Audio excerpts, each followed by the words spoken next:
Welcome, ladies and gentlemen, to another episode of Cuz You Don't Know Football. And as you see, we got Mr. Him Did It himself. Czar, welcome back to the show, baby. Welcome back, Thanks for man. having me. Thanks for having me. I appreciate the love. You know what I mean? Man, it's all love over here for you, man. Nothing but love over here for you. That's not what it used to be when you was at your job. Like you would shout me out like, nah, you don't know no football. Like, don't talk to that man. So that actually that goes right into the first topic. And I wanted to say this. And I'm gonna say the topic real quick, and then I'll go over why I'm asking you. So in the news, they basically said, is Andrew Luck a Hall of Famer? Now, going back, now this is exactly what Zara was just talking about.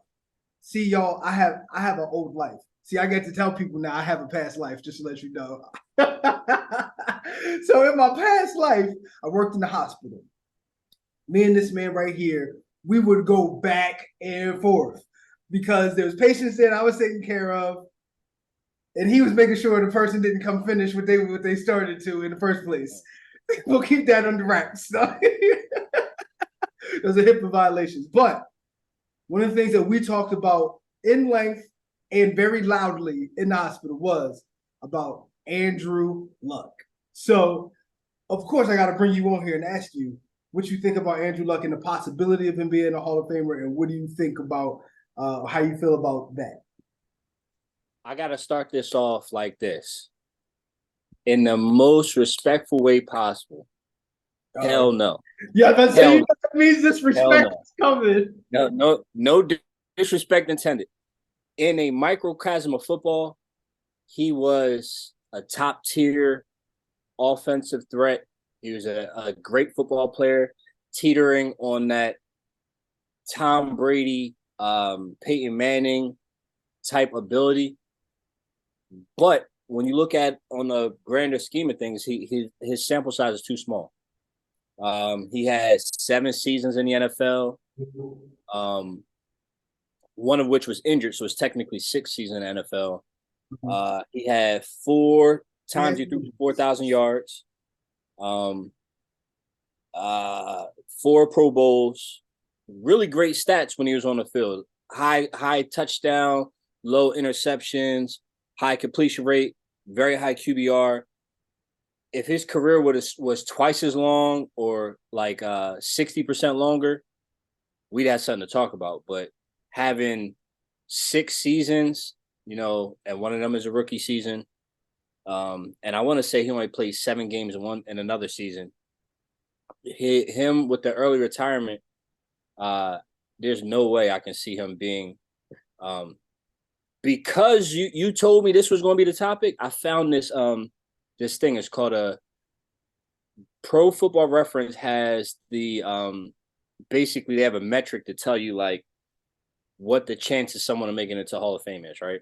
Okay. So a guy like Tom Brady, if you put him on the metric, all his stats jumbled up comes out to a mathematical computation 263.03, right? And then a guy like Peyton Manning or Brett Favre, like Tom Brady's above everybody, right? Obviously, like you really can't argue that, right? So then you got to think of like a guy that kind of teeter-totters in that era. So like a Kurt Warner, 88.73. Mm-hmm. Current players that you would think of, like a Lamar Jackson, small sample size, 44.83, right? Kirk Cousins, 43.54. This is disrespectful, but Andrew Luck is 34.38. Like, he doesn't have any individual accolades. He doesn't have any championships. He doesn't have, like, he was definitely a top 5 or 10 quarterback in his sample size. But when you're talking Hall of Fame, you're talking of all of football. And obviously they throw more now than they did back then. So 4,000 yard season is something that they never had in the 70s or the 60s. Absolutely. But like I would take a Patrick Mahomes career right now if he put up his cleats and then play again. He would make it before an Andrew Luck. I mean, like I think everybody would agree with you there. Yeah. So like had his career been longer, he would have been a shoo-in, but it wasn't. So first of all, you came with the heat today. I see you did your homework. I see what you did there. And let me just also say, you gave more accolades in this conversation about Andrew Luck than I heard you the whole time. We were competitors at that point. Like now, I got to take the emotion out of it and be a reasonable, logical human being. I mean, I'm just saying this is new for me. I got to digest this because I've never heard you say anything good about Andrew Luck before. So.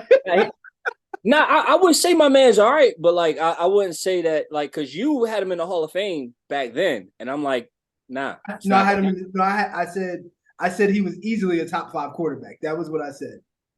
Don't be doing all right. Don't just switch what I said now. I said he was easily. And you were like, "There's 5 quarterbacks better than him." I said, "There's," and I was emphatically that's ridiculous. There's not 5 quarterbacks better than Andrew Luck. If I go back to the time and era, like there's probably 4 better than him, and then he's in that 5 to 8 realm or that 5 to 9 realm where like you can argue this guy over that guy.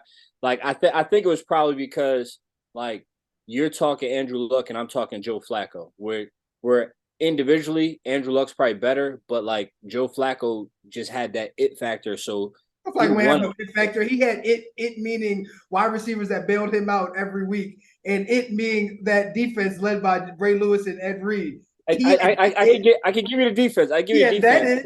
He had that but he did not have it. Okay, he had a great. He won. He won when he needed to. I know you were a Ravens fan. Baltimore had a great roster at that time. Okay, they had a great. We didn't have a great roster. We didn't have a great roster. Yes, you did. We had a good running back. You had a Pro Bowl running back. Great defense. You had a Pro Bowl running back, and the Pro Bowl still meant something then. And you had a Pro Bowl running back. We had a great defense. We had a wide receiver for 1 year, so like, we had 2 wide receivers, but one was like on his way out. Because the only reason Joe Flacco got paid was because y'all won the Super Bowl, and you had Anquan Bolton, and you also had what was the other guy's name? Tall dude, he had dreads. You know exactly what I'm talking about. Yeah. He's literally left. Like both those players left after we won the Super Bowl. Anquan Bolton went to the 49ers. Because people pay players that win Super Bowls. That's just how that goes. But we traded them both away. The other dude you're talking about, I can picture him too. Torrey Smith. Yeah. You had Torrey Smith. Anquan Bolton, you had Torrey Smith.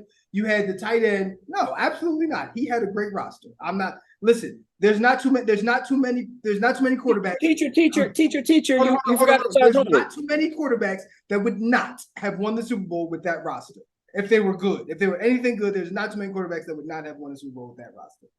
So Larry Fitzgerald and Anquan Bolden. If we're getting back on topic, just to let you know. Just real quick, Larry Fitzgerald and Anquan Bolden. Larry Fitzgerald is one of the greatest wide receivers ever. Anquan Bolden was there his whole career, and they didn't win a Super Bowl. And then Torrey Smith was never a number 1 or number 2 anywhere else. Like, it's because our receiving core was so bad that he got the chance. And, yeah. He had a returner, too. I forgot. Your Jacoby Jones is his name? Yeah. And you had Jacoby Jones. So, first of all, if you paid attention to my analytics for what wins Super Bowls, these top 5 wide receivers usually do not win Super Bowls. Now, I've also highlighted this in past episodes. There's 4 or 5 in which you could say those ones did, but that's 5 wide receivers out of every single wide receiver ever. I can name those wide receivers for you, by the way. Jerry Rice. Okay, we're naming the wide receivers, and then we're getting back on Andrew Luck. You hear me? Because you always do this. You always do this. I'm just saying something all the way over here. All right, I'm just saying. All right. Jerry Rice. You had the playmaker. Who? Michael Irvin. Okay. All right. Yeah. Michael Irvin, Lynn Swann. Okay. Then you also had debatably you had, if you feel as though Marvin Harrison was still a top 5 wide receiver when the Colts won the Super Bowl. That's debatable. And debatably, if you feel as though Cooper Kupp was a top 5 wide receiver, which in retrospect, right now we can see now was in a microcosm as opposed to what he was able to do year in and year out. But those were the 5 that basically, if you want to make an argument that they were top 5 wide receivers when they won a Super Bowl, that's it. Yeah, because Randy Moss has no never rings. won. T.O. has Julio no. Jones never won. AJ Green never won. Nope. Um, Larry Fitzgerald never won. Megatron never won. Julio Jones never won. did Steve Smith never won. Nope. Hmm, I never thought it that way. But So anyway, just to sum up what I'm saying is the fact that you didn't have a top 5 wide receiver, like it hurts your cap more because you always have to pay that person. But it also the defense is easier to scheme against. So yeah, for instance, when you went like that's why Bill Belichick was so good for so long because he was like, oh, I'm taking away your top 2 options and I'm going to make you beat me with something else. And more times than not, schemes weren't as advanced yet to be able to defeat that. So that's what it is. But let me answer your question about Andrew Luck. So I actually tend to agree with you. you don't have a choice. I think no, I do have a choice, and you're going to hear this argument. I'm kind of here with it. So here's my point. There's a lot of players in the NFL Hall of Fame, in the NFL Hall of Fame that were not great. They were good for a long period of time, but they were not great. So we got to understand. So we got to have a conversation about what the Hall of Fame is. So Hall of Fame to me means you were at the top of your craft when you were playing, and the duration of that might be debatable. But there's people in the Hall of Fame that the duration of their greatness was shorter than Andrew Luck's. Okay, so what I'm saying is, I think the only reason to agree with you, I think the fact that it wasn't as long as it was, that may be what it. I mean, that might be the best argument that I have because you're right. It was about 6 years, if we're going to be honest about it. 5.5. He had a 7-game season. Argument. So look, did you see the headache go right in there? I saw it. Because that reminds me of the hospital days. The semantics, okay. Yeah, okay, 5.5. 5.5, 6 years. Okay. Can we agree to that? Yeah, okay. Got it. So it was somewhere like that, and I tend to agree that's not long enough. But if we're going to talk about who's actually in the Hall of Fame, now you said those same numbers. I guarantee you there's somebody in the Hall of Fame whose numbers should be 34% or 20%, and they're in the Hall of Fame. So I know for a fact Andrew Luck was better for his level of greatness when he was at his best. He was able to do that for longer than some people that are in the NFL Hall of Fame that played for 15 years. And it was just like, all right, well, technically speaking, they had 3 good years, but it was like every 3rd year that they were able to do that or something like that. So that would be my argument. That would be my argument. But I do think if we're going to be fair about it, it's when you compare his career to other people's career, I think his resume does fall a little bit short.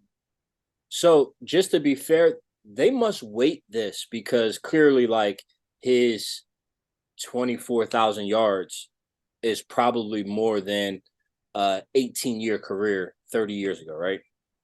So like they must weight this. Not 30 years ago, maybe like 50 years ago at this point, but not like 30. 30 years ago, we're talking about like in the 80s. And no.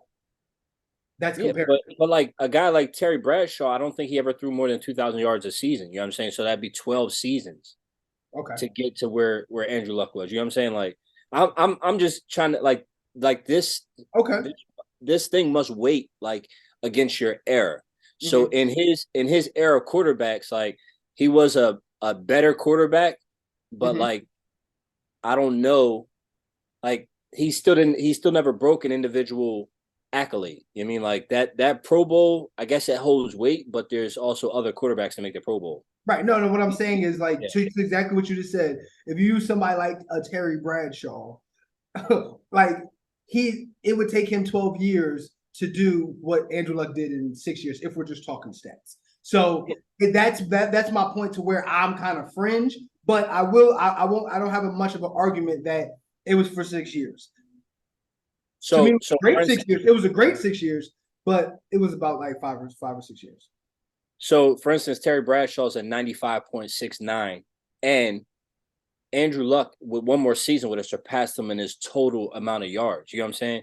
Like, yeah, that's what I'm saying. So that you're proving my point of why I'm like, I'll give you it based off of the career because Terry Bradshaw won 4, you know what I mean, Super Bowls. You know, so like that kind of has to weigh in this. So Yeah. if you compare a career to that, then okay. But like, so you said Patrick Mahomes. The reason why Patrick Mahomes is right now on pace to be the greatest quarterback of all time is because his resume, if you just say accolades, it surpassed people who did it for like 12, 13, 15 years, and he's done that. He's done that in 5. Yeah. So I think he has I mean, his resume is far better than 5,000-yard seasons. His resume is far better than Brett Favre. Yeah. So, but he doesn't have all the yards that Brett Favre threw for yet.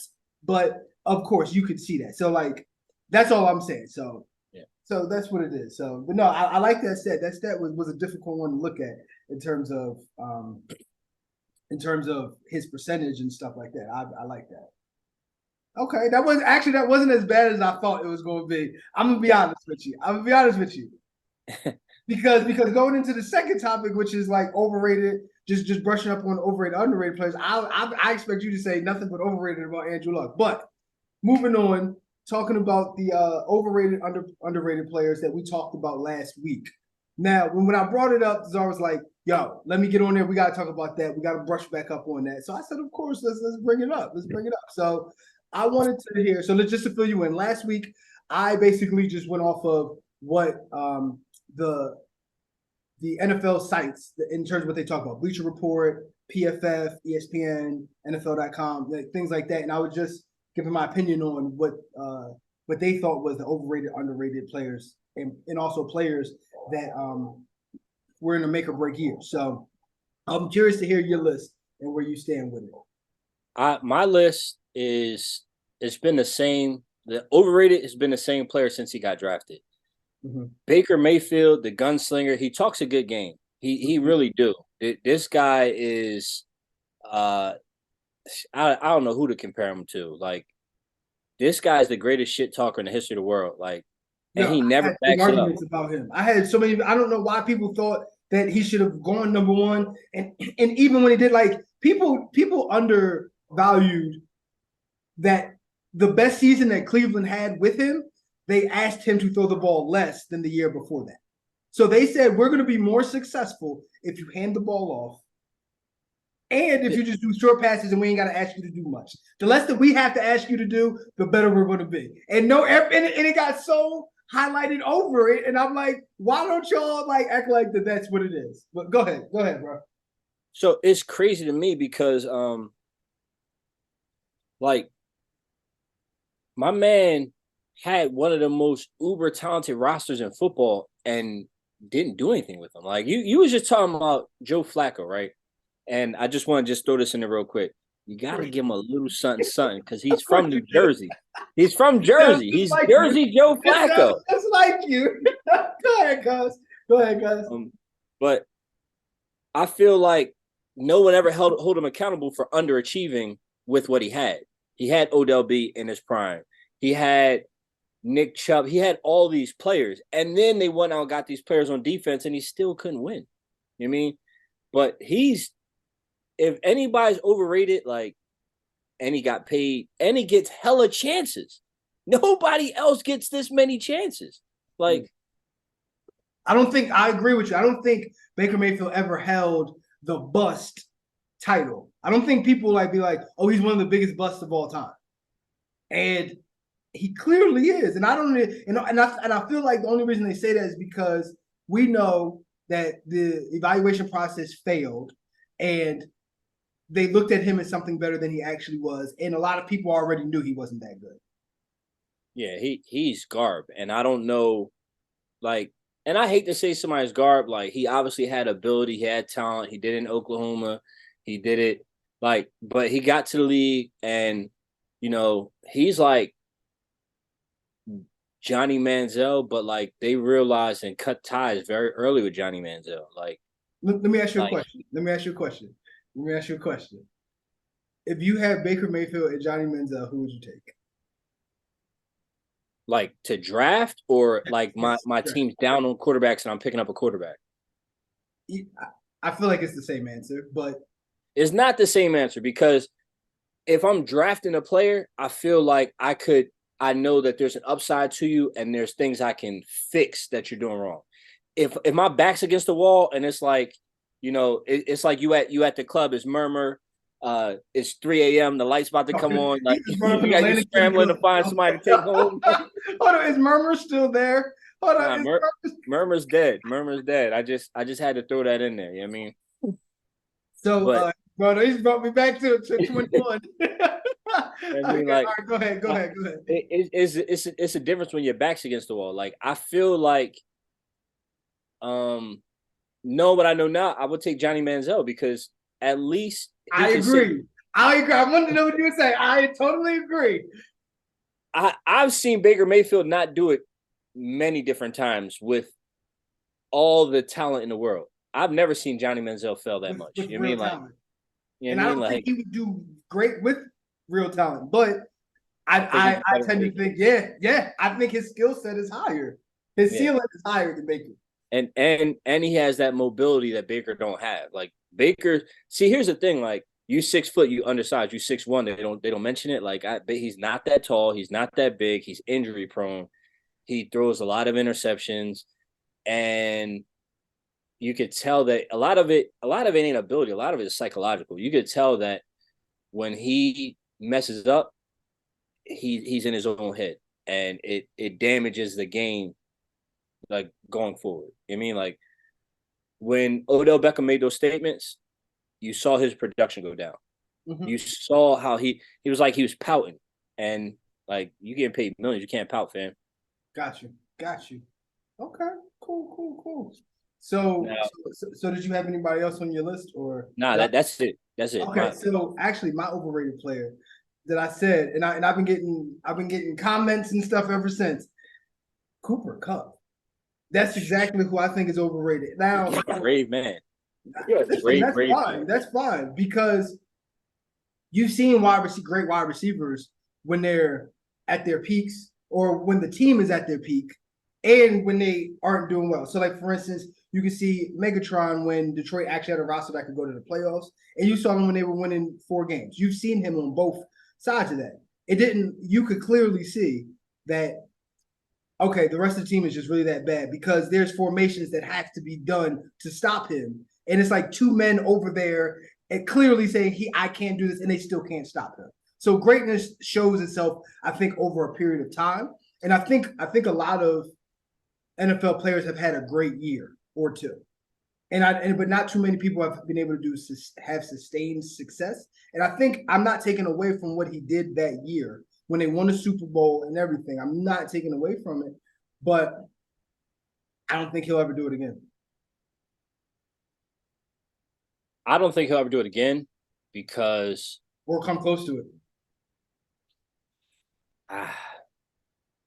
So like the thing that happened to him that didn't happen to Megatron is he had a major injury early, but he came back from the major injury in a crazy way. Like I like Cooper Kupp. I'm not going to say he's overrated. I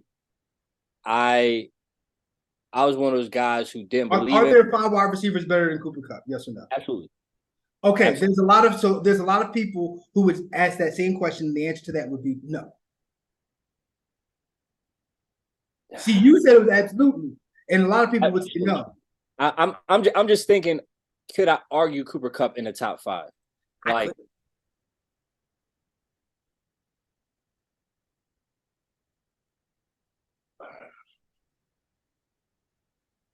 I don't know if I could or couldn't because like he normally when you're a top 5 wide receiver, right?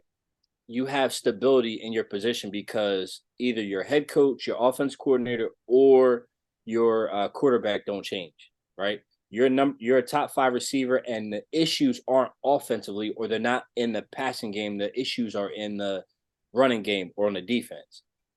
With Cooper Kupp, I think that. Okay. Let's go down the list real quick. Now I'm not even going in any order. I'm just looking at the wide receivers. Is there any argument that Cooper Kupp is better than Stephon Diggs? No.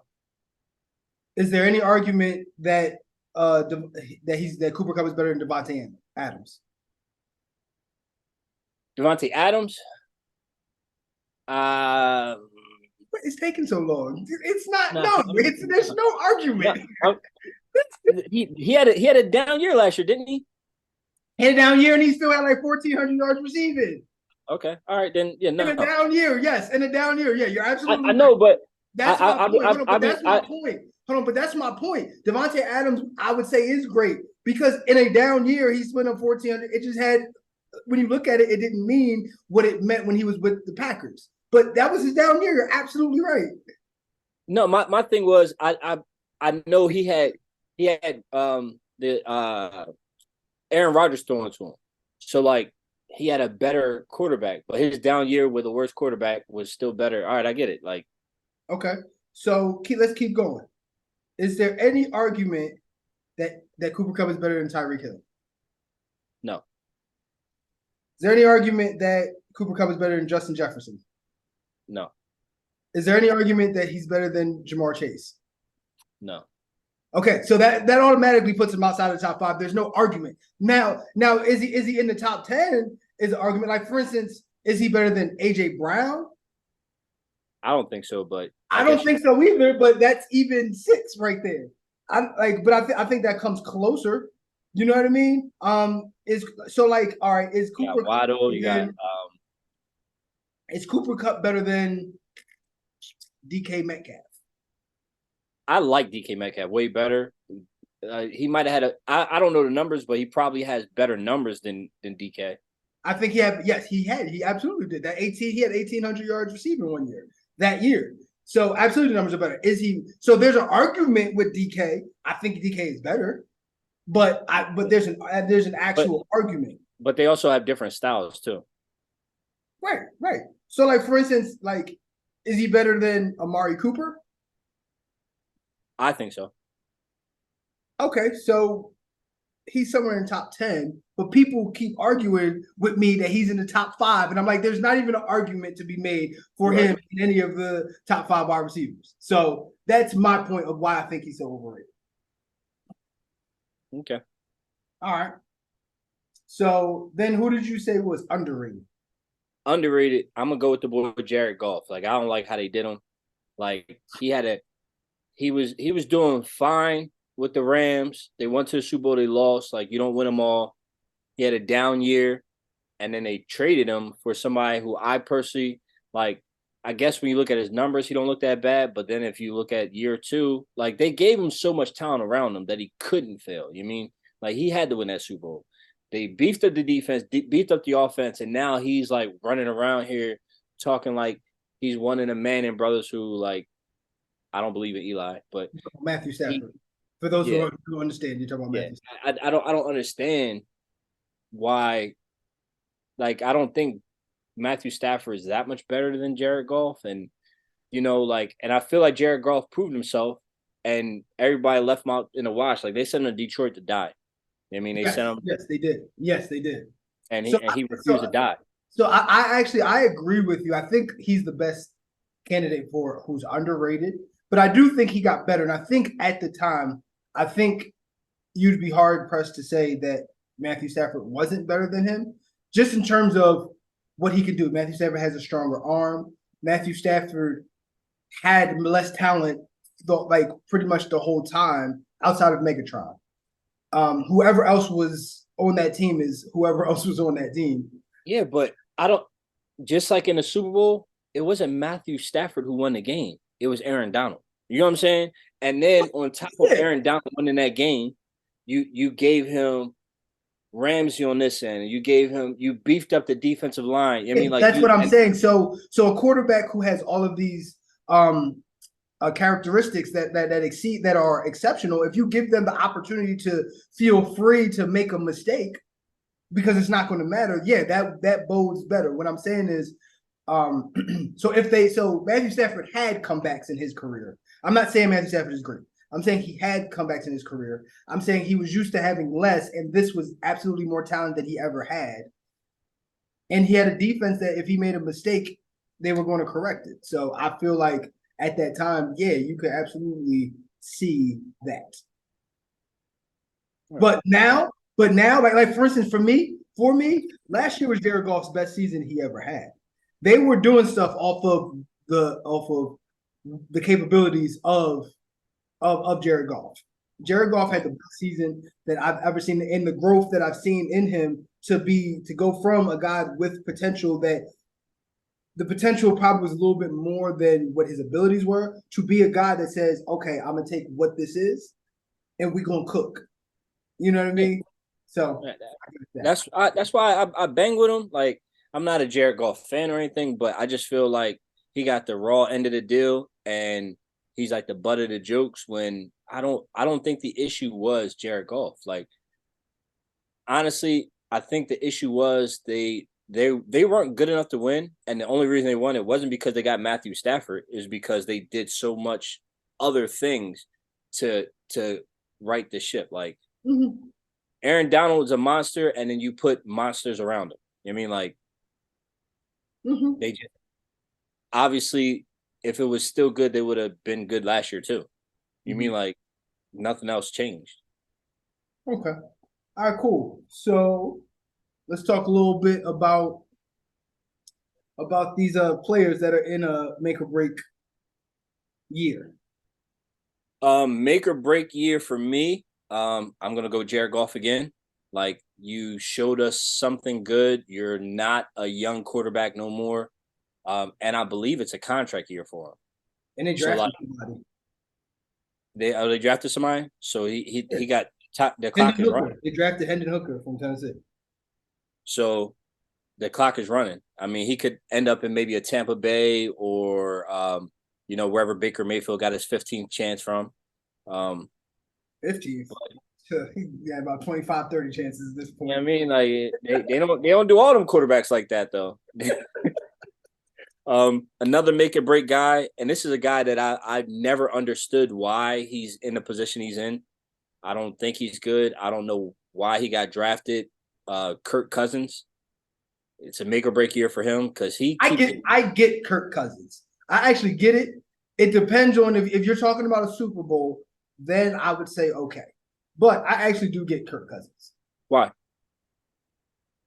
Kirk Cousins is the kind of guy that basically, in the same vein of Matthew Stafford, if you put him around a lot of talent and give him the opportunity to make a mistake, that he's like his numbers kind of show you game in and game out. He gives you a certain amount. That he doesn't give you a little bit of numbers. He'll give you like 300. So like even on his bad games, he'll give you like 300 yards and like 2 picks. And what I'm saying is, if you ever gave him a defense and weapons like Matthew Stafford, I feel as though like Kirk Cousins could have won the Super Bowl with that Rams roster. Absolutely. Here's my thing, right? Kirk Cousins is a game manager, and because he has the best receiver in football, like he looks better than he is, right? Kirk Cousins has been doing this since Washington, and he did not have anything like that in Washington. He wasn't doing it in Washington, and that's why Washington gave him up. I don't know why Washington drafted him when they already picked a quarterback in the first round. They picked him in the 5th round.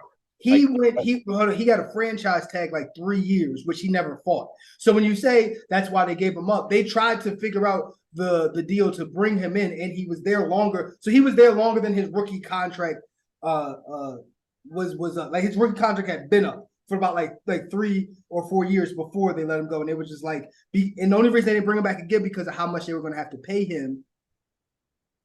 You know what I mean? Because he would have had he's been like his 4th year on the franchise tag. Again, he's never done anything. He's if it wasn't football, like let's say we're somewhere. Kirk Cousins is a wallflower, and because he's in a favorable situation, like he's standing out. I think Jefferson is going to be one of those guys that's going to make any quarterback better, right? Minnesota had a pretty good defense, a good run game, and they're not like they're on par for what they've always been. They just never believe in the guys they get. Like they always shit on these guys, these other quarterbacks they had, and then for whatever reason they believe in Kirk Cousins. But I think the belief is gone. But keep in mind, you're right. They had a pretty good defense, but the Rams had Aaron Donald, they had Jalen Ramsey, they had Von Miller. Like, this defense was great. That's what I'm saying. What I'm saying is, there's, once again, just like I said earlier about the roster that the Ravens had with Joe Flacco, there's not too many quarterbacks that would have messed that up if they were good enough. You're gonna keep coming at my man. That's why Andrew Luck ain't going to the Hall of Fame. Listen, I'm just saying we just talking like real stuff, like because you had to lose pieces after that, and I just want you to know it didn't look too good. Okay, all right. My last make or break guy. I'm going to my Ravens. Odell Beckham Jr. He's on his fourth team. He missed all of last year. He's had 2 or 3 major injuries. When he's been on the field and healthy, he's an undeniable talent. He ain't no spring chicken no more. This is a make or break year because if he has a good year with Lamar Jackson, someone's going to come and pay him. They're not going to pay him what he thinks he deserves, but he'll get like a $7-8 million a year contract. Mm-hmm. If he has another injury or another terrible year, no one will ever touch him again. Correct. Will he never? You mean like if he's not at least pretty good? Like by pretty good, I mean a little bit above average this year. That he's NFL. If he's not 750 or better, that's the end of his career. That's debatable. It's not a big enough point for me to go back and forth. I think it's debatable. I'm just saying, right? You got guys like AJ Green, right? You got guys like Julio Jones, Antonio Brown. Like these are guys who have never been made like major injuries, right? Who aren't getting phone calls back. Mm-hmm. What's the boy from the Cowboys who got picked up again a couple years ago? Like there are players. Come on, Des Bryant, right? There are players who have no major injuries on their jacket and can't get calls back, right? I can't see how an Odell Beckham gets a call back with all these injuries and missing whole seasons. I mean, like I just can't see it. He's gonna have to do better than he's gonna have to do good. So let me word it like this. So if a team is a third wide receiver away, and that means not a rookie, but like somebody, a veteran, do I think he could come in as a third option on a roster? Yeah, I could see a team doing that. I don't think that pretty much. See, like the difference between like when you say Antonio Brown was difficult to deal with. You know what I mean? Like he ruined his reputation. Like no, he's Odell Beckham has off the field issues too. Like we're not talking about someone who has a clean field issues that Odell had. With the Browns, him and his dad went on a crusade destroying the quarterback. With the Giants, he wasn't reporting a training camp. Remember, he's taking those pictures when he's supposed to be in training camp. He did do that. He had that video when like Cook was on the bed or something. Yeah. Okay, but at the same time, that was a long time ago now. But like so, like the thing with him and his dad. And I get how you see it because you see it how I see it. If I were a team like that, I would do it. But I just know that NFL teams don't give prima donnas a whole lot of shots. Like Terrell Owens, I feel like his career ended before it should have. Right. Like right. Yo. So let me do this. Let's wrap this segment up and then we're gonna get to the next segment. Yep. Got it. Yep. I got you. All right. All right, cool. Well, that was a good segment. I was also actually before I end that last segment, I actually remembered an interview that Warren Sapp did. I forget which one of the interview shows it was, but they were saying that Odell. It was about Odell and about Cam Newton, and it was like he said both of them were not Hall of Fame players, and he said, "What have they done that makes them a Hall of Fame player?" And he said he had an interview then, and he caught a lot of flack for it. Today. Yeah, he looks like a genius. No, you don't. Yes, you saying Cam Newton's not a Hall of Famer? No. If Cam Newton is not a Hall of Famer, that means you're going to keep a lot of people out from here on out.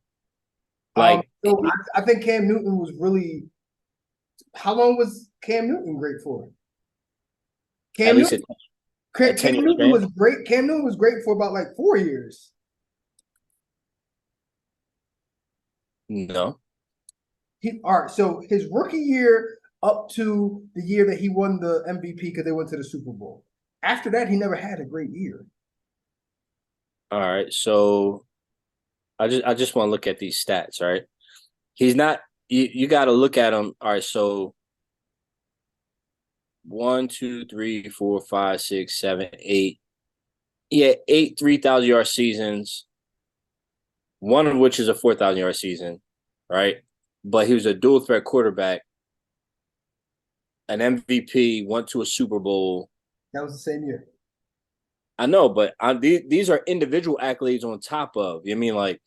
But what I'm saying is, I'm giving him the credence of having 4 great seasons. I still think he had 4 great seasons because you like his passing yards. Yes, all right, they're on teeter-tottering, good to great, but 1, 2, 3. Uh, yeah, you're right. He only had 3 great seasons winning wise, but like his team didn't really. He had Steve Smith and what else? Greg Um, Olson, he had Greg Olson. but he only had Greg Olson half of his career. Yeah, then he also had the running backs too. Didn't he have Jonathan Stewart and what should we call this guy with the So to me, Jonathan Stewart and something Williams, I believe. I want to say D'Angelo Williams. D'Angelo Williams, right? Wasn't Dan? I thought D'Angelo Williams was a wide out or a That's cornerback. DeAndre Hopkins. No, cornerback. Wasn't that like I'm Oh not no, sure. that's He had D'Angelo those Hall. running backs. He had those running backs. Yeah. Right. So yeah, like I said, so if you what I'm saying is if we're going to keep out Andrew Luck and he had 6 great seasons, how you going to then put Cam in with 4 and just because he played for more years? I'm not going to say Andrew Luck has 6 races. I say he has 6 good years at quarterback. Were all 6 winning seasons? I'm not sure, but on top of Andrew, those, I don't think we had a losing season unless he got hurt. We didn't have a losing season with Andrew Luck. And we had a terrible offensive line and a terrible defense with a terrible pass rush. And we went to the AFC Championship game with Andrew Luck with that. Yeah, but Cam Newton also has individual accolades on top of. I get that. But what I'm saying is when you look at what Andrew Luck lifted up, that was a harder weight to lift to where he took it to than Carolina was for Cam Newton too. All right. I mean, I'm gonna be. I guess because his like college accolades also is it the that football don't pan here. That don't work here. You can't Well, bring I just want to ask a question. Is it the NFL Hall of Fame or is it the Football Hall of Fame? Like, do they combine your? The college Hall of Fame is different. Okay. So, like for instance, RG3 will be in the college Hall of Fame, but he's not sniffing the NFL Hall of Fame. Tim Tebow is in the college Hall of Fame, but he's not sniffing the NFL Hall of Fame. You know what I'm saying? Okay. All right. I'll give it to you. All right. So I just feel like when you look at his individual achievements, they dwarf Andrew Luck. Matter of fact, I'm gonna look at him. Let me look at him real quick.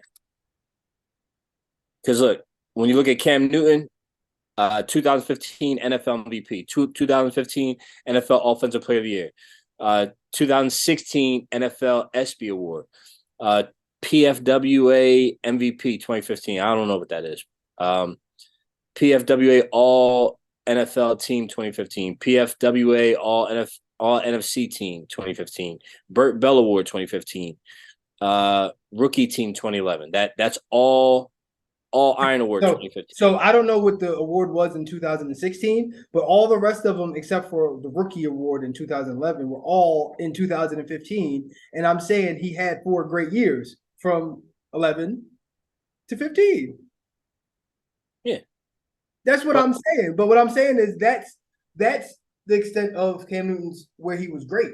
he was good. I think he was good with the Patriots. I don't think he sucked with the Patriots.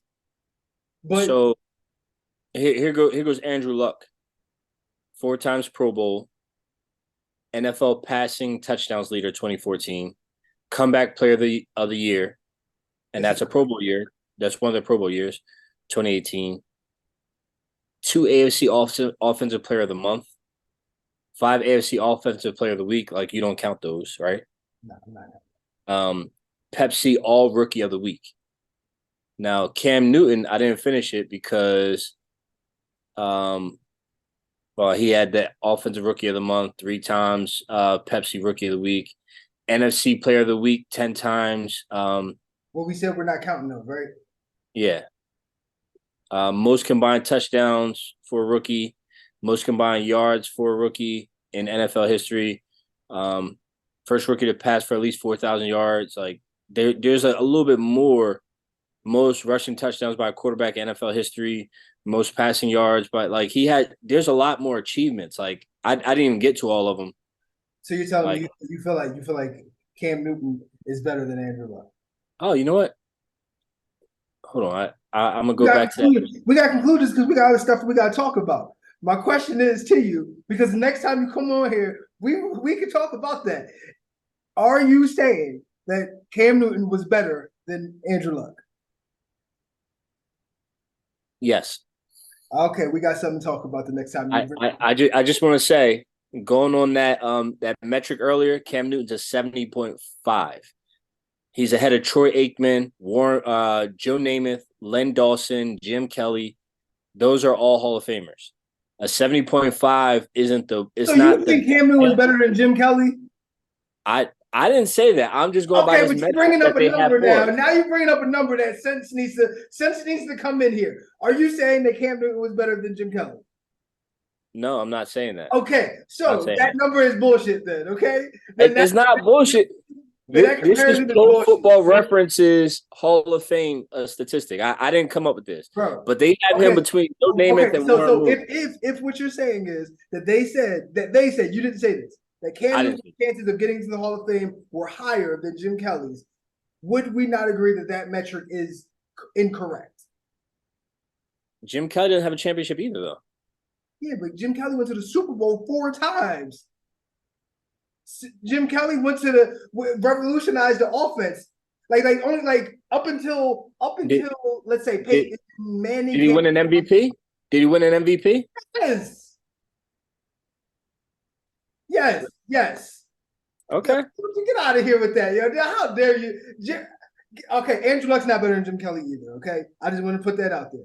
I'm saying Jim Kelly's career was better, and it's not even close in terms of when you compare their careers. When you compare the career of Andrew Luck or Cam Newton compared to Jim Kelly, it's not even close. And I don't even want to go into that. We can go back to this. Remember this. We're gonna come back to this. I got you. All right. So, Mr. Ravens fan, let's talk about some AFC North stuff. Let's get this.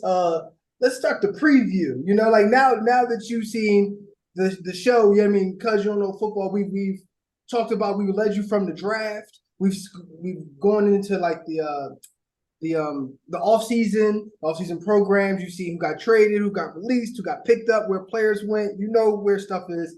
We're starting to move into who's going to do what now. Now it's about what you're going to do because your rosters are pretty much set for the most part.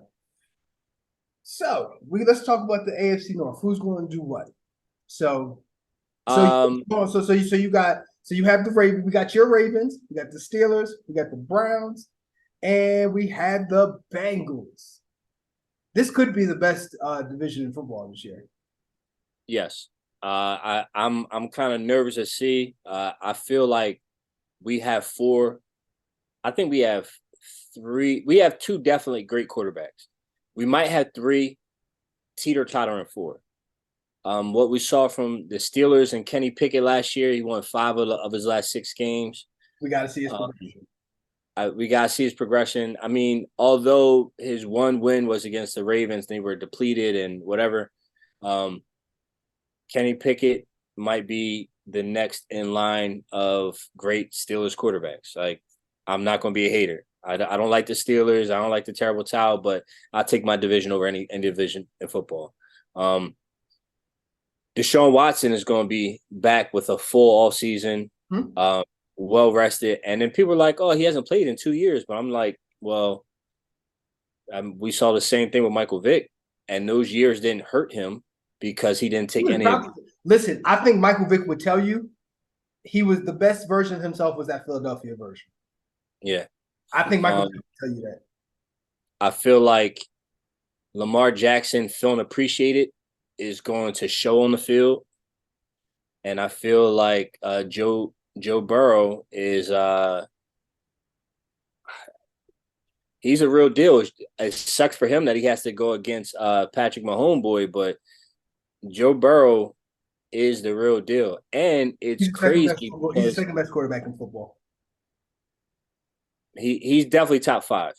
I feel like after number 1, 2, 3, 4, and 5 are a toss-up. I don't. I think he's number 2. I mean, if he was number, I mean, I'm not going to say he's better than Jalen Hurts. I'm not going to say Jalen Hurts is better than him. I'm not going to say he's better than Lamar. I'm not going to say Lamar's better than him. Right. I'm not going to say. I hear you, but I am. I'm going to say it. Yes, he's better than Jalen Hurts. He's better than Lamar. He's better than Josh Allen. Yes, he's number 2. I'm going to give you the same argument I give everybody else. Maybe he's better than Lamar. Maybe he's not. He was gifted a great receiving core from day one. Lamar's never had that ability. So I really can't compare them. They're completely opposite ends of the spectrum, right? Jalen Hurts, I feel like they both did the same exact thing given the talent. Like they both had super talented rosters and they both made it to the same spot. You know what I mean? Okay. Garrett Allen, all right, I'll say 2, 3, and 4 are all comparable. Number 5, I feel like he took a step back. I think this is just like, when you talk about the NBA where like there's one guy at the top and then there's another tier below that and then another tier below that. Like, so can I say something? So first of all, and this is about Joe Burrow being the second best quarterback. First of all, last year, even on the show that we did the first time with JB, I told you the year that Patrick Mahomes had last year, statistically it doesn't make sense. No one's supposed to be good enough to do that. Okay, so keep that in mind. The fact that he lost to that, and and also Patrick Mahomes had a sprained ankle. So I'm telling you, that's why I think Patrick Mahomes is such a light of where he is. But the year that he went to the Super Bowl, he got sacked 9 times more than one of those games, and the quarterback's never been sacked 9 times and won a playoff game ever, and he did it more than once. So you could tell me. So this is why I'm saying wide receivers. You can have all the wide receivers you want. He didn't have an offensive line, and that's more important.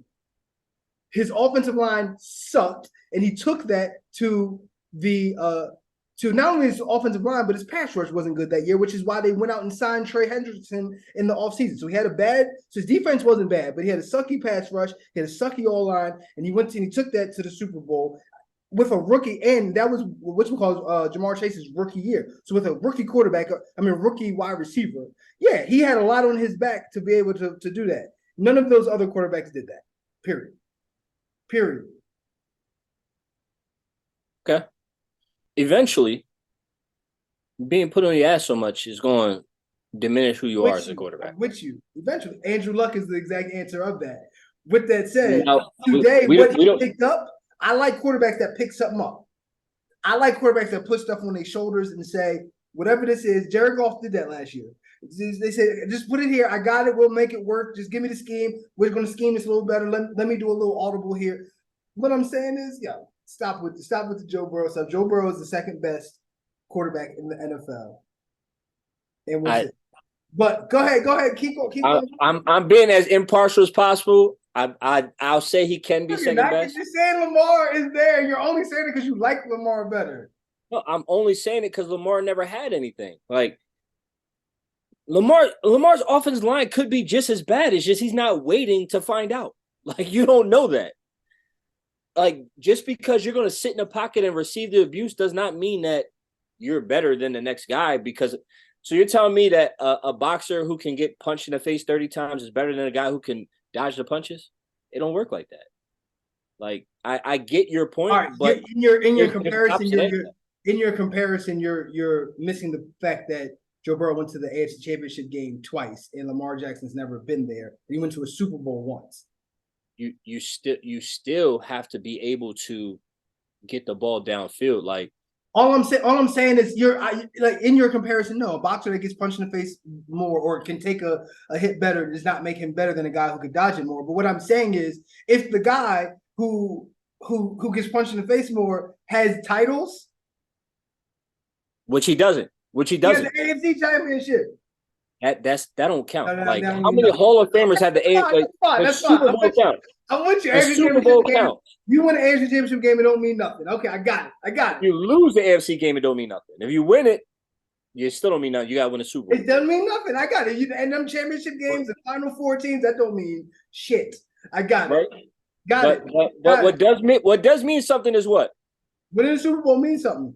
An MVP also means something.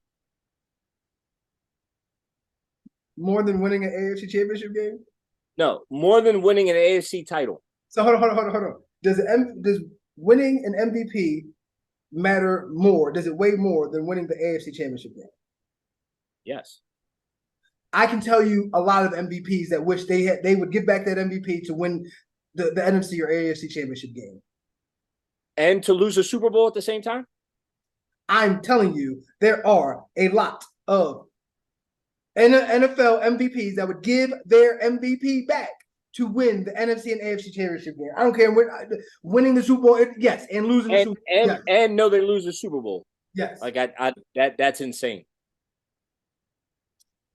There's one person in football who has this one thing, right? Every year. And that's in all of football. But there's two title winners every year. So except for the 2 years that see now look, you got my blood boiling now. I can't even think. The guy from Kansas City, Mahomes. So you're telling me outside of the 2 years that he won a Super Bowl, the rest of his career don't matter? The 2 years he won the Super Bowl. It don't matter? No. That's what okay. So on his resume, the thing about Patrick Mahomes that's so special is that he's been in the NFL. Every year that he's been in the NFL, he's been to the AFC Championship game. He's never played in the season and not been there yet.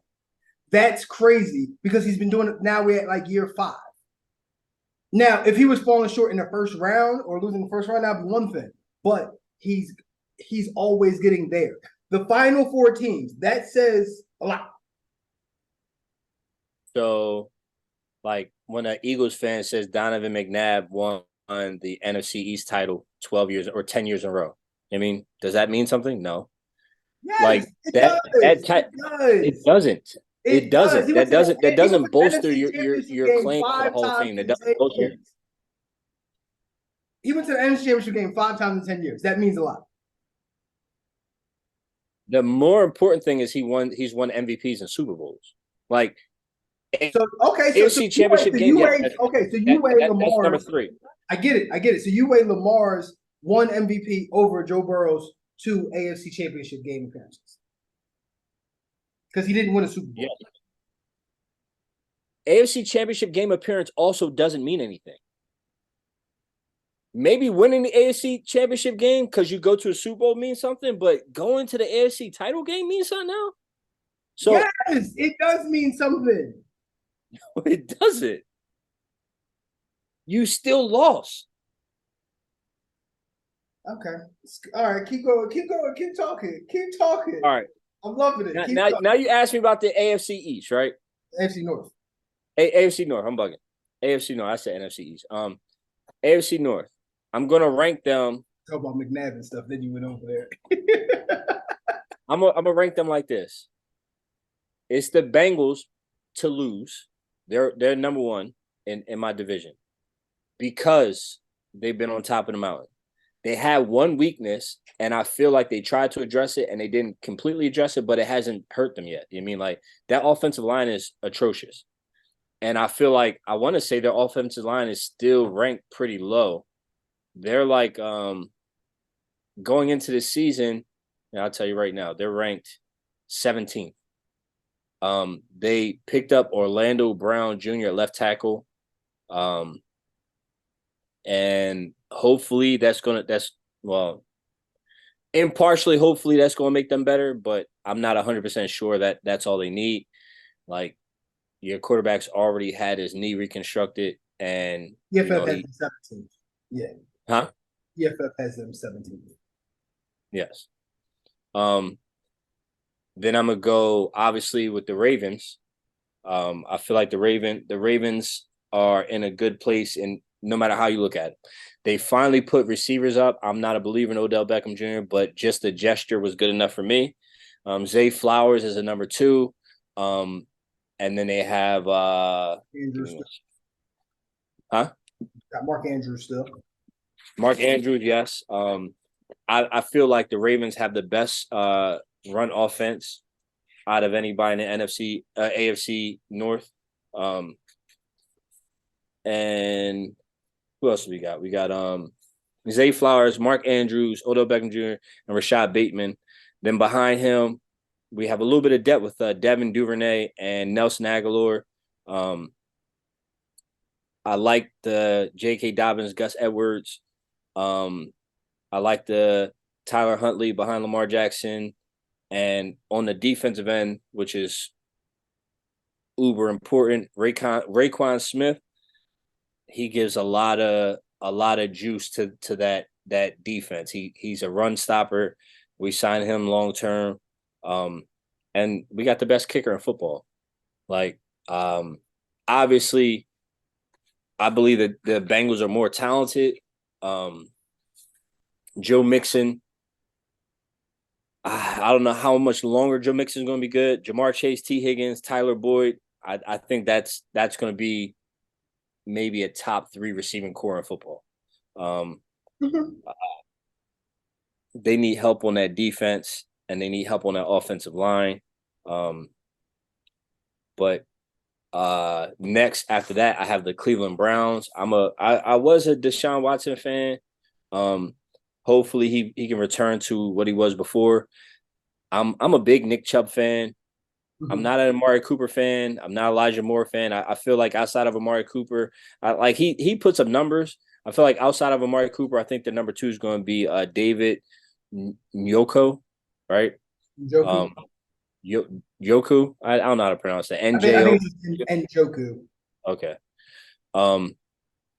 I think the Browns have the best player in the best defensive player in our division in Myles Garrett.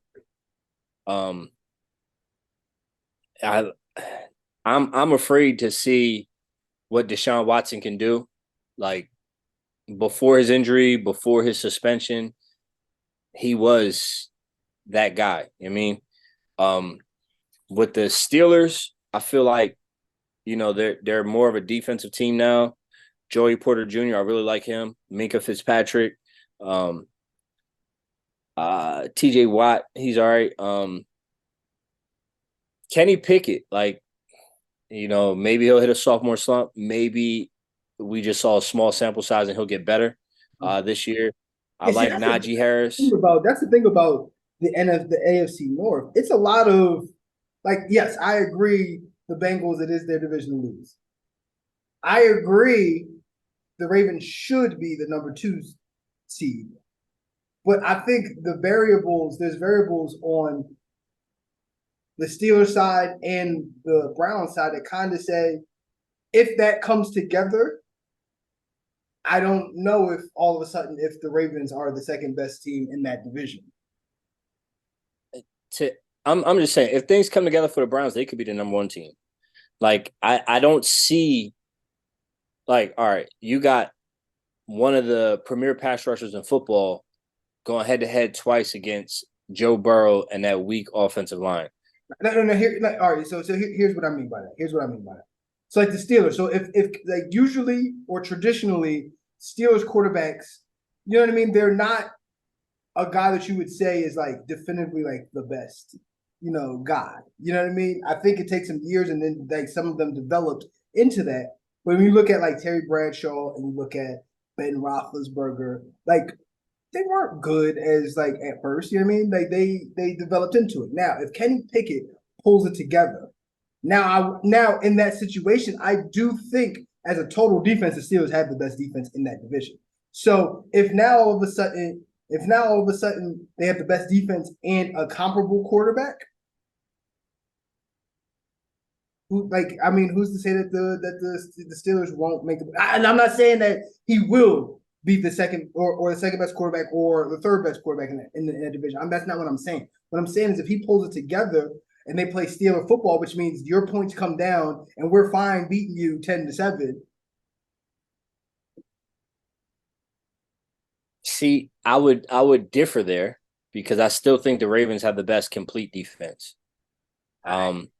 Let me see. I went through. Yeah, I'm prepared for this. So one thing, also one of the things that I don't like to pay anymore is or let me say overpay or pay in a big amount to is a linebacking core.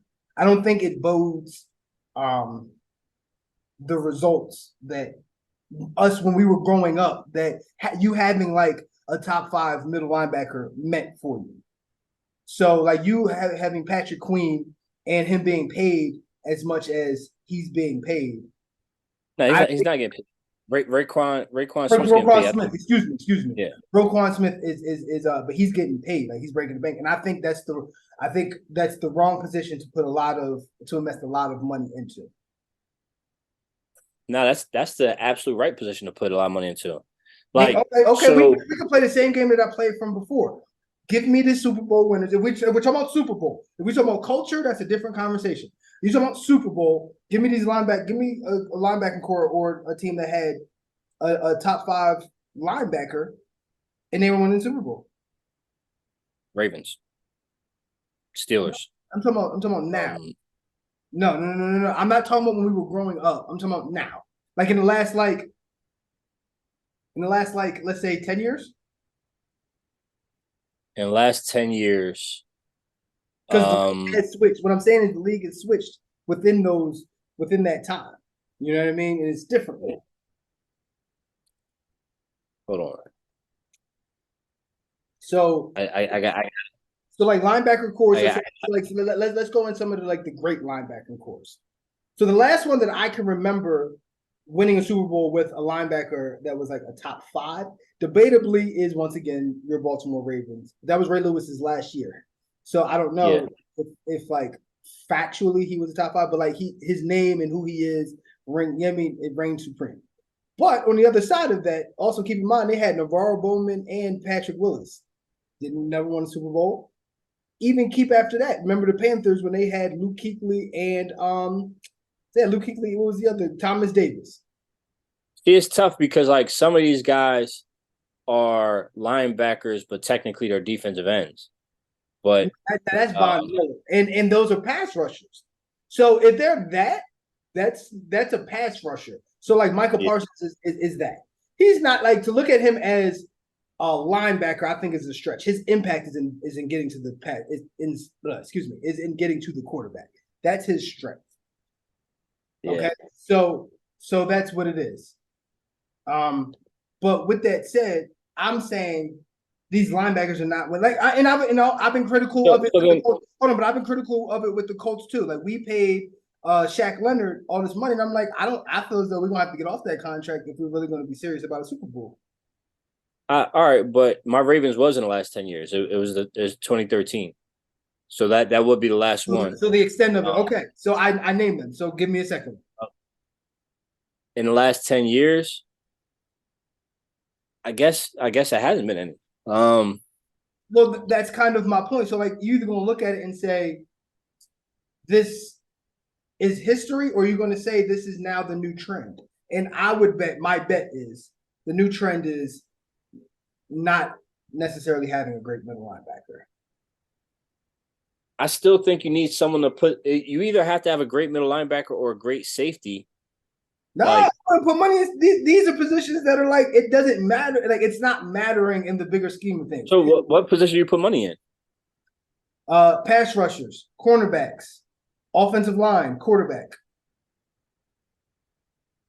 All of that before we get to hold on. And more specifically, left tackle, and the guards is kind of iffy, But left tackle, let me be more Didn't you give it? Was it you that gave the stat that you gotta catch a quarterback before he gets paid? Right? Oh yeah, the Super Bowl winning quarterbacks won their rings in their on their rookie contract, and then after they made all their money. Yeah. So it's like, um, hmm. I'm trying to think. Like, I don't know who the middle linebacker was for Tampa when they won. The Rams, we know they gave all the money to Aaron Donald. San Francisco went, but they lost. The Chiefs don't really have a strong defense.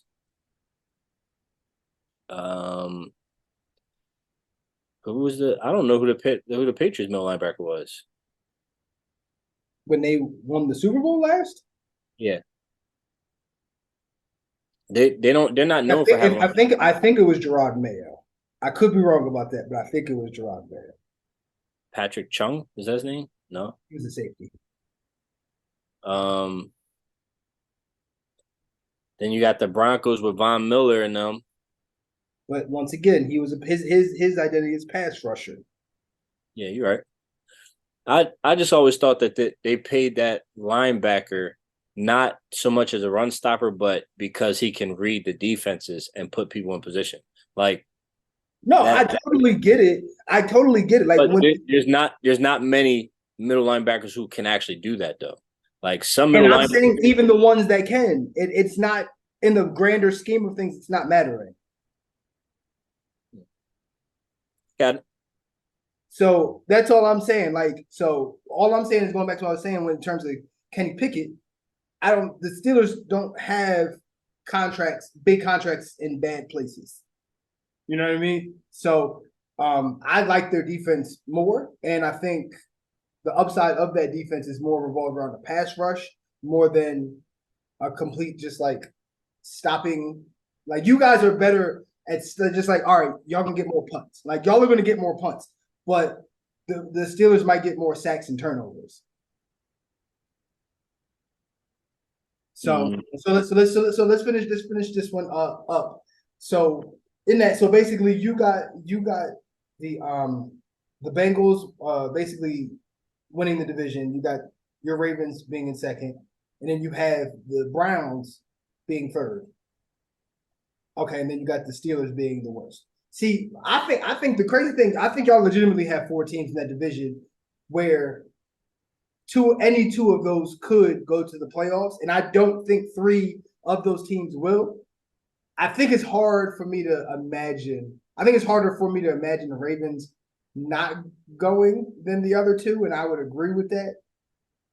But with Deshaun Watson, I mean, like even when he was in and with the Texans, like his career has been built around, yeah, he got something, but as a complete team, he's used to like holding, you know what I mean, that up and making it look better than it actually is. You know what I mean? That is Lamar Jackson 1.0. I mean, like he was the team. He made it look better than it was. He got numbers out of nowhere. I mean, the only difference is he's like Lamar Jackson, he gets like tic-tac injuries. Like Deshaun Watson has had 2 major injuries, one in college, one in the NFL. I mean, I like what I saw from Kenny Pickett last year. Yeah, but like Lamar missed the last 6 games of last year. That's a major injury. Was that a major injury or was he dissatisfied with the contract talks? Like I don't think he did that. And he said that's not what happened. And him even saying it was a little bit more like you're coming for my character right now. Like I wouldn't have done that to my boys. He wasn't right. He wasn't ready to go. All I'm gonna say is I don't call it a major injury unless there's a surgery. Like I don't ever remember hearing about a surgery. Do you? I don't ever remember hearing about a rehab. Do you? I don't ever rehab without you. People rehab without you knowing. But like I mean, and considering that it was during the season, I don't think there would have been talks of a rehab during the season. I've never heard. All right, let me word it like this: I've never heard somebody saying or like ESPN or something like that talking about a rehab of a player during the season. I personally don't remember that. In the offseason, yeah. You hear it all the time, especially when there's a surgery involved. They always give, like, when the rehab can start, when he's expected to return, there was never even a surgery. So me personally, I'm not going to say someone had a major injury, especially in football, when there was no surgery. Well, listen, He was week to week. He was week to week, and then missed like 7 straight weeks. I think that's pretty. You're right. You're right. He did miss 7 straight weeks, but initially Harbaugh said he was week to week, and then Harbaugh went to the. I'm not answering more questions about that. So to me, I feel like although the franchise didn't throw him under the bus, I feel like it was Lamar Jackson that did that. I feel like the franchise was letting that come out and throwing him under the bus because so like keep in mind, RG3 happened. Okay? Keep that in mind that he went back out there and they said he was healed and he was not ready to go and it ruined his whole career. And I'm saying if he didn't feel like what I'm saying is as a football player, if you don't feel like you're ready to go, if you personally don't feel like you're ready to go, you should not step out on the football field. Now, that doesn't mean that some players don't fight through injuries and they know they're injured, but it's like, it don't matter. I'm still going to go. If you can do that, that's amazing. But I do not think that in any situation, whether you can go battle through injuries or not, if you don't feel like, and when you look at that, when you take a step and you know how it feels and you say something ain't right, then don't do it. That's not, but you can't use that to basically say, oh, he didn't play. It's different. RG3 had a surgery, came back from the surgery, was wearing a knee brace, got hit a little bit too much, and it did throw the trajectory of his career off because he was gun shy after that, and he shot away from contact. Lamar Jackson, you normally when a player is not surgery, he's on the sidelines. He didn't even show up to the sidelines. Like to me, that's a strategic move. Like, and that's probably why Baltimore was willing to move on from him. But he didn't have a surgery. You missed 7 weeks without surgery. All right, listen, I hear you, man. I hear you. We got to wrap this up a little bit. Yes, sir. So basically, in conclusion, Andrew Luck's not a Hall of Famer. Cam Newton should be, and it's better than even Jim Kelly. And Lamar Jackson's better than Joe Burrow because he has an MVP.